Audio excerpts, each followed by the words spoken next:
Je suis stock contractor, c'est-à-dire fournisseur d'un rodéo, que ce soit de l'arène, du bétail et du matériel pour pouvoir pratiquer le rodéo en tant que sport.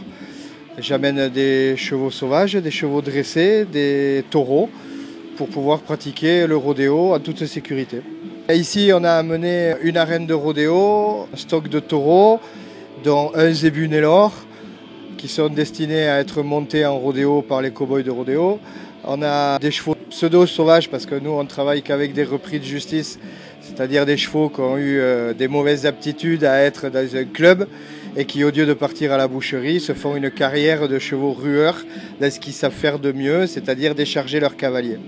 Ensuite on a amené des chevaux dressés qui servent à faire les intermèdes avec les épreuves de dressage, les épreuves de bétail et les épreuves de vitesse. Il y a un peu plus de 20 ans que je fais ça, avant en tant que participant, et puis là, faisant le reste, je me suis mis à élever, entraîner, sélectionner le bétail pour le rodéo et avoir ma propre arène. Et la passion, elle vient une passion du western, de l'équitation américaine, des trucks et des camions américains. J'étais routier avant d'être cow-boy de rodéo et la passion du cheval a fait que j'ai évolué dans le métier de cow-boy.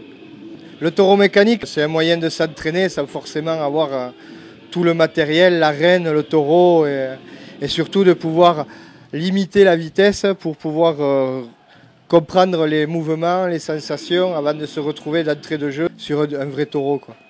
On prend des gamelles tout le temps, déjà parce que le respect des bêtes veut qu'on reste que 8 secondes. Que 8 secondes, c'est une éternité quand on est dessus, mais on va obtenir notre note de 50 points pour la bête et 50 points pour nous. Mais à bout de 8 secondes, le taureau, lui, il ne s'arrête pas. Donc il faut forcément en sortir pour éviter d'être disqualifié. Donc c'est la gamelle assurée.